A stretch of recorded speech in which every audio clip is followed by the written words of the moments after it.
10. Barb and Star Go to Vista Del Mar. It was written and starred by Kristen Wiig and Annie Mumolo. The two closest friends, both in their mid-20s, are on their first trip to Florida together to visit the lovely Vista Del Mar resort in Miami. 9. Psycho Gorman. This absolutely insane groove-filled cosmic horror B-movie, which is actually incredibly hilarious and sort of lovely at the same time, is the year's unexpected treasure. Follows Mimi, Nita Josie Hannah, who abuses her brother Luke, Owen Meyer, relentlessly in order to get what she wants. Luke's punishment for defeating him in a game of crazy ball is to dig his own grave. But instead, they uncover an item that turns out to be the key to controlling a universal evil imprisoned on Earth for attempting to wipe out the galaxy's population. 8. Cruella.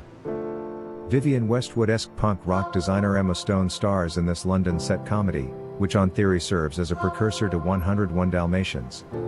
Take it as a solo, however, and you'll have a lot more fun. Young fashionista Estella impresses the Baroness, Emma Thompson, one of the world's finest designers, and lands a position at her world-famous fashion business.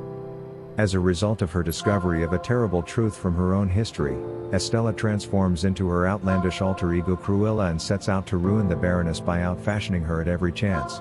7. In the Heights. In the Heights, directed by John M. Chu, was as saccharine sweet as the frozen Piragua Lin-Manuel Miranda hawks around the movie's block. It was the happiest movie of the season. Because it's based on Hamilton's previous Tony-winning musical, it's uncommon to see a Broadway adaptation that matches the quality of the original stage production, and it's more odd to see a Hollywood blockbuster with an all-Latinx cast. 6. Zola. Zola was inspired by a real narrative that was relayed via a sequence of tweets in 2015, and a Rolling Stone piece that brought the subject to the public's attention. One of the most modern and experimental films ever made, this low-budget comedy thriller is as uncomfortable to watch as it is entertaining. A Detroit waitress and part-time exotic dancer named Zola, Taylor Page, meets a customer named Stefani, Riley Keough, who convinces her to go to Florida with her so they can hit up strip clubs and make a lot of money. 5. Judas and the Black Messiah. Fred Hampton was assassinated with the knowledge and agreement of federal and local law authorities.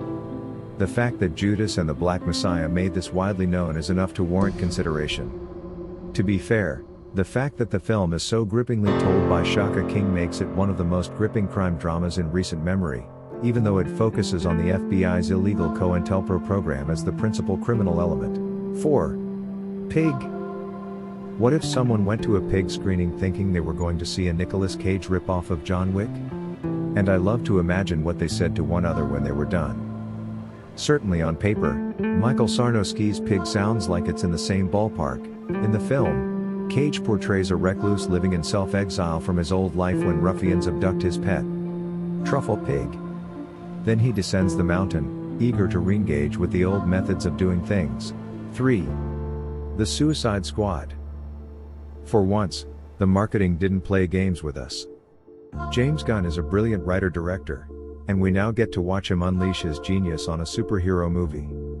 While he may have made fans cry over a CGI tree and talking raccoon in the Guardians of the Galaxy flicks, a filmmaker hasn't had this much creative freedom since Logan. Gunn didn't squander the opportunity.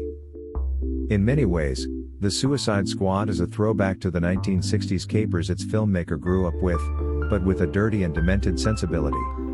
Describe a sight that makes you want to snuggle a land shark that just eaten an innocent bystander. 2. The Green Knight. When you hear the name King Arthur, certain elements spring to mind.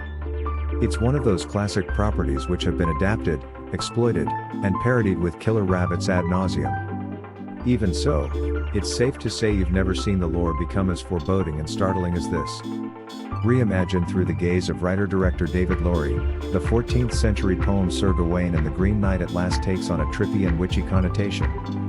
An interpretation that pulls as much from medieval paganism as it does obsessions with chivalry and Christian virtue, the Green Knight successfully reinvents its Arthurian quest into a journey towards certain doom. Before we go to the last one, please like and subscribe for more content. 1. Inside.